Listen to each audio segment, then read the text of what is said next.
A little over a year ago, my wife and I got out of the landlording business, at least for now, and I'm so glad that we did because being a landlord these days means that not only are you fighting rising expenses and dwindling profits, but now you have to worry about if your tenants can even afford to pay the rent because more and more people are starting to miss rent payments because of how expensive everyday living has become. In fact, this has been a growing trend since April of 2023, where on-time rent payments have been falling since then, according to Shandon Economics. Shannon reports that the 3-month moving average of late rent payments for independent rental properties is forecast to be at 11.4% as of July of 2025.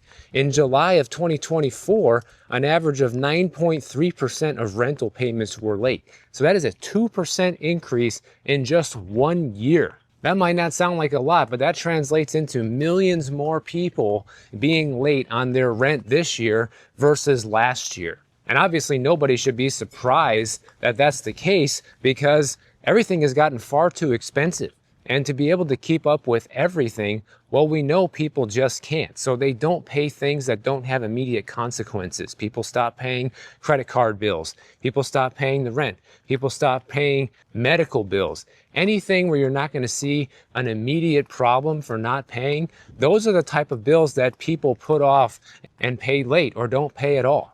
Now, late rent payments tend to decline when people start getting their tax refunds in the spring.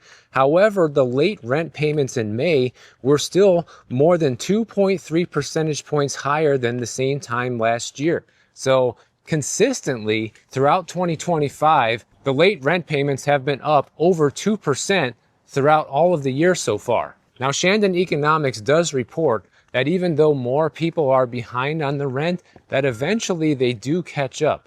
But that's for now, while they still have a job. And anybody who saw my recent video about the jobs report, you got to be living under a rock not to be able to realize that the job market is in major trouble right now. So if you're a landlord that's lucky enough to have a tenant that still has a job and is still able to pay on time, well, luck certainly is the word for your situation because more and more people are unfortunately not in that situation. Because what's happening with businesses right now is even people that are lucky enough to still have a job, a lot of people are starting to see reduced hours at their job. And for sure, they're seeing slowing wage growth, which is basically wages that have not been able to keep up with inflation. And both of those things are problematic. You know, people are making less money compared to what that money can buy, combined with the fact that you might be getting your hours cut and just not able to work as much. It's not really a good recipe for keeping up with the bills. And across the board, inflation has really impacted everybody because it's not just the rents that people are falling behind on. You have people falling behind on other forms of debt. We even have 4 million student loan borrowers who are on the verge of default right now, not even counting the ones who are already in default. You're seeing mortgage delinquencies rise. You're seeing car loan delinquencies rise. You're seeing credit card delinquencies rise. Now, sometimes I get emails and comments asking me like, hey, Michael, you talk about all these bad things that are happening. People are going broke. They can't pay the rent. They can't pay off their other debts. What is anybody supposed to do about it? And it seems like no matter how many times I talk about the things that you can do about it, people just, I guess, don't hear it, or they need me to say it again. I don't really know, but I will say it again in this video. If you are somebody in this situation, you have to do a couple of things all at the same time. The first thing that you have to do is to stop accumulating any more debt at all. Which means no more credit cards, no more types of loans of any kind. At the same time, you need to be paying down those debts, and simultaneously, you need to be looking for other ways to earn extra income. And obviously, I'm not going to get into the specifics here. This is not a course on how to make a side income in 2025. But that's the formula, guys. However you decide to work that formula is entirely up to you. And I know it's easier said than done, but it is possible because I'm living proof because I was somebody that had to do that like 15 years ago.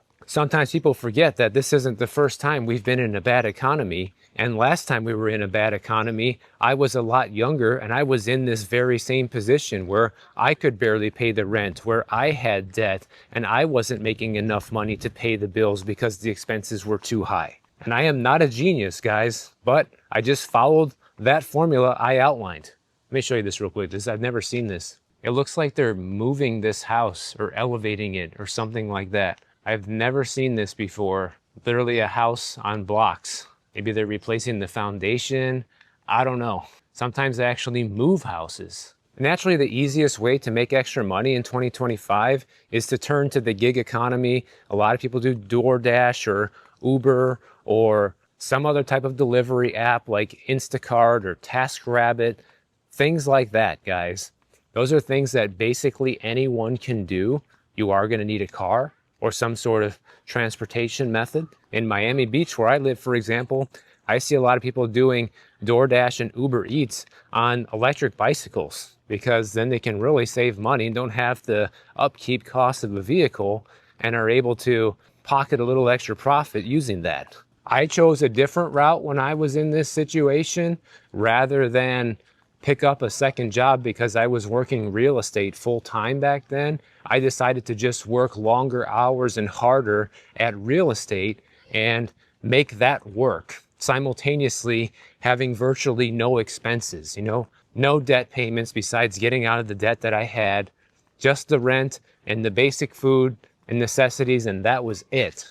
If it wasn't necessary, I didn't pay for it. And after enough years of doing that and being able to get out of debt while simultaneously increasing my income, I was finally able to springboard into a situation where now I'm not living paycheck to paycheck and not living trying to keep up with just paying the bills and trying to just keep your head above water. And once you make it to that point, you can maintain that forever. It's kind of like, somebody who wants to lose weight, for example. Losing the weight is the hardest part. Maintaining your body after you've lost the weight is the easy part. The same thing goes with money, guys. Like if you are having a hard time with money, getting out of the money troubles is the hardest part. Once you're out of it, staying there is easy. As long as you just employ the same discipline that you had that it took to get out of the money troubles and don't make the same mistakes you did in the past. I can guarantee you that anybody right now that's having serious financial troubles is probably living beyond their means. You might not want to admit it, or you might not want to face that fact, face that reality, but that is most likely the case for the vast majority of people. Not everybody, but almost everybody who's having financial troubles is spending more than they should. That spending exceeds their ability to spend that money. And they should be saving a lot more rather than spending it. And the other thing I would really suggest is breaking all of your old bad financial habits, whatever that might be. For some people, it's impulse buying things on Amazon or TikTok, or when they see somebody using something that they really want. This is especially common with women. Or maybe it's just you don't want to cook at home and you love going out to eat all the time and you spend a lot of money on that. Whatever it is, you got to cut it out, and it has to stay cut out permanently. Doesn't mean you can never go out to a restaurant again. It just means keep it down to just 2 or 3 times a month instead of 2 or 3 times a week. Also, I would strongly suggest that if you are a tenant who's having a hard time paying the rent, is you need to talk to your landlord, okay? Explain to them that it's not that you don't want to pay, it's just that you're having a hard time paying, and it must be a legitimate thing. Like, okay, it's not that you're spending $500 a month buying things online that you shouldn't be buying, and that's why you can't afford to pay the rent. It's because you've actually fallen on hard times for whatever reason. Because they're going to be able to tell that you're full of you-know-what if you're faking it. And so there might be a possibility that your landlord will be willing to temporarily lower your rent and let you catch up on the difference later on once you get back up on your feet. So don't be afraid to talk to them. I mean, the worst that can happen is they can say no, guys. That's it. So for people that say I never give you any solutions on how to handle these things, I've always given the same solution. I've brought this up numerous times in past videos, but the problem is that people don't always watch the whole video, guys. These videos are typically 20 to 25 minutes long, and the average view duration on these videos is like 7 or 8 minutes. So people aren't even watching half of the video, let alone the whole thing. Which makes me want to mention real quick that I am actually probably going to be starting a clips channel, which is just going to be shorter clips of what I'm already doing. So if this video is 20 minutes long, I might make a clip where I turn this video into 2 or 3 smaller and shorter videos that are 5 to 8 minutes long, maybe 10 minutes long maximum, kind of that just cover one topic. Because you know how I always cover more than one topic within the video. That would be the formula. So for people that complain that the videos are too long or you don't want to watch the whole thing, I'm going to have a solution for that pretty soon. Here's a perfect example, because I'm going to transition into a new topic right now. So this next topic could be an entirely different video on the Clips channel, whereas on this channel, it all just runs in one long video. But anyways, speaking of the rent, people can't pay the rent. What happens if you can't pay a condo special assessment? Because so many people are getting hit with special assessments at their condos right now. What happens if you can't pay that? Well, here's the deal. All unit owners at condos are required to pay the special assessments, and when you purchase your condo, you agree to follow your association's rules and bylaws, which includes contributing to the shared expenses, hence the special assessment. And if someone is unable to pay, the consequences can be quite severe. Now, just like people who can't pay the rent, it is suggested that you reach out to your board of directors or property manager, whoever's in charge of collecting the special assessments, and let them know that you're having some tough times financially, and they might be able to work with you or come up with a payment plan. Now, that's not a guarantee, but at least it might be an option. And in most cases, like in Miami, for example, at all of the condos I've seen, whenever they come up with a big special assessment, the board usually secures some sort of financing option for people that cannot afford to pay it in one lump sum. And that does mean you're going to be paying interest because you're essentially getting a loan, but at least you're able to stay in your unit and you can afford to pay it. Hopefully you can manage those payments. But if you still fail to pay, even if you're on a payment plan, then what can happen is the board of directors or the property management company is most likely going to place a lien on your unit. And if it's not resolved within a certain time frame, they might even pursue foreclosing on you in order to recover the unpaid assessment. Now, that usually is the last resort, and sometimes that can drag out and take years for that to happen. But that is the end game if you don't pay. A lot of people will tell you to try to tap the equity of your unit if you can't pay, or if you're a senior citizen, to do a reverse mortgage and all this nonsense. I think all of that stuff is a bad idea, because eventually you're still not going to be able to pay. Whenever the next special assessment comes along or something else happens, you're not going to be able to pay. And then you won't even have those options anymore. So what do you do next, right? My suggestion is, if you're in a situation where you get hit with a large assessment that you can't pay, even on a payment plan, you have to sell, guys. It really is the only logical solution. You should just sell and save yourself the hassle of having to come up with the money. Sell, take whatever profit you can after selling, and move into something more affordable. And if there is nothing more affordable, wherever you're living now is already the most affordable place you could possibly find, well, then it's time to probably move in with a roommate or friends or family members, somebody else that can take you in. Unfortunately, that's where this ends. And in such a tough economy like today, that's going to be your best bet, rather than trying to barely keep your head above water in a place you can't really afford. And you know, the crazy thing is about people not being able to afford the rent payments right now is the fact that renters on average are saving over $900 a month compared to the typical homeowner right now. According to recent research from Realtor.com, as of June of 2025, renters are saving an average of $908 a month by renting instead of owning. And that's in the top 50 metropolitan areas across the country. So deciding to buy a home right now can actually be one of the worst financial decisions that you can make if you're looking to put away extra money each month. According to Realtor.com, they say that the median U.S. rent for July of 2025 is $1,712 per month, which is actually down 2.5% year over year. And while the average monthly mortgage payment does change significantly depending on how much you paid for your house and your interest rate and your down payment and everything like that, according to Redfin, the median monthly mortgage payment at a 6.58% interest rate right now is about $2,600 a month as of the end of August. And that's with a 20% down payment, guys. And we're going by the median sale price of about $435,000. So that is still a crazy amount of money, and you got to come up with 20% down in order to even get a payment that low, which means you need to have like 90 grand at closing. Might as well just call it 100 when you round up to having all the closing costs and title fees and things like that paid for. So you got to spend 100 grand right off the bat out of pocket to have a $2,600 or $2,700 a month mortgage payment right now. Whereas if you're renting that same property,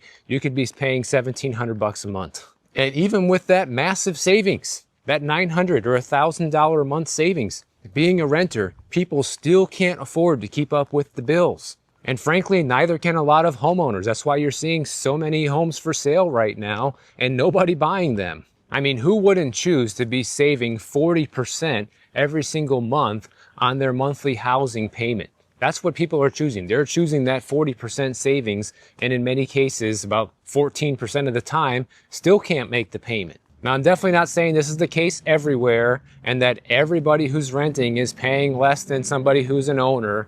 That's not what I'm saying. I'm just saying that if you're somebody looking to enter the market right now and you're looking to buy today or rent, that is most certainly the case almost everywhere. Well, there's a little side real estate story here that I want to tell you, because in this story, they talk about a real estate agent in Boca Raton, Florida, okay? So Florida is like ground zero for the housing crash right now. And this real estate agent in Boca Raton says that he just worked with a couple from New Jersey that moved to Boca, and they were looking at renting and paying about $4,000 per month. But instead, they decided to put a down payment on a home worth $790,000. That was the purchase price, apparently. And they said they felt, based on the appreciation trends in South Florida, that the home could gain $150,000 to $200,000 in equity in the next 5 years. Man, I feel bad for those people. If we pull up the Reventure app here, we can see that home value growth in Boca Raton is already down 3% year over year and is projected to go down another 2.7% year over year by next year, which means that the forecast for Boca isn't looking too good and that prices are projected to continue to fall for the foreseeable future. But yet these people from New Jersey got swindled by a real estate agent telling them that prices are going to continue to go up, guys. And unfortunately, I'm sorry to say this, but people like that deserve to lose that money because they didn't do the research ahead of time on their own to confirm what they were being told by the local real estate agent. It is up to you, the home buyer, to do your own due diligence, guys. You cannot rely on other people to give you the most accurate information for the largest purchase that you're going to make in your life. And listen to this. According to Lexard Capital Management, the typical homeowner pays nearly $1,800 more per month than renters once you factor in taxes, insurance, maintenance, and a potential HOA or PMI payments included. So they're just looking at the mortgage payment when you're coming up with that $900 per month difference. They're not factoring in all the additional costs of homeownership, because when you do, that difference now doubles to $1,800 per month difference between being a renter versus an owner today. Strictly from a financial point of view, renting right now is the smart thing to do, guys, because if you're saving $1,800 per month and you actually save that money, like say you can afford to be an owner and you're investing that money right now into gold and silver, Bitcoin, and the stock market, all three of them would be good, not just one. You are making massive gains that you are not going to make as a homeowner right now. Sure, you don't get the advantages of building the home equity and having a more secure place to live. You might have the threat of having to move out, but that might be a sacrifice many people are willing to make if you can build some serious wealth on the side. But the issue, of course, is that a lot of renters just don't do that. A lot of people are renting because they can't afford to be an owner. So a lot of their money just goes towards rent and other bills, and they don't have anything left over to save and invest. That's the most typical scenario. And the other scenario is that people do have the extra money, and because they're renting, they decide to just blow that extra money on all that freedom and extra experiences that they want to have, and they don't save it, and then they end up with nothing later on. And so Redfin just came out with a study recently saying that probably by the time we reach 2030, that housing costs might finally return to normal. Now, what do they mean by normal? Well, they're saying that by normal, by definition, it means that you're able to keep your total housing costs, like your rent or a mortgage, plus any other associated costs, we're talking the taxes, insurance, HOA, to 30% or less of your gross income. Because when we go back to July of 2018 as a reference point, we can see that's roughly where people were at. We were at about 30%. Even if you go all the way back to 2012, it was actually much lower than that. It was around only 18% of people's monthly income was going towards owning a home. And that's because buying a house in 2012 was dirt cheap. And you can see by this graph that it did creep up to around 30%. But ever since the housing market exploded in 2022, that number just skyrocketed to around the 40% mark that we're at right now. We're around 38.5%. It's close enough to 40. That is just completely unaffordable. And Redfin says that we're going to get there through a confluence of wages continuing to go up and home prices remaining stagnant. However, I think home prices are going to fall. They might remain stagnant in some areas, but they're already falling in many areas across the country. But I'm also skeptical about the wages actually going up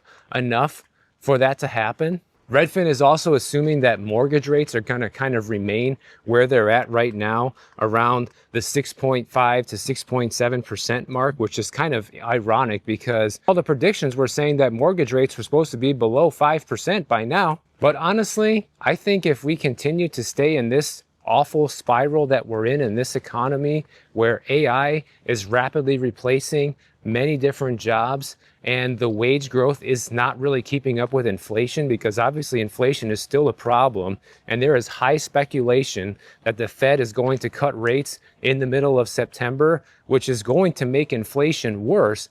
And if we keep perpetuating these cycles like this, there's no way that the incomes are going to catch up to being able to buy a home, guys. And that's just because of inflation. Even if home prices remain relatively flat, when you adjust them for inflation, they will still go up. And because the inflation will be outpacing wage growth, people will essentially never be able to catch up unless they can significantly increase their income, which goes back to the lesson I said at the beginning of this video. If you're somebody having financial troubles, you need to eliminate your debt, stop accumulating more of it, while simultaneously increasing your income and getting out of that debt. If you're able to do that, you're going to be able to put yourself in a secure financial position forever, as long as you maintain it. That's the key. You have to maintain your situation once you get there. You can't go back to old ways and old spending habits once you get there and say, well, it's all finished now, I fixed everything. No, you have to stay in that good situation forever and maintain it and stick with the good saving and investing and budgeting principles that got you there. So if you guys enjoyed this video, make sure you subscribe to the channel. And if you don't want to wait for my next video to come out, check out this one on the screen right over here, and I'll see you in the next one.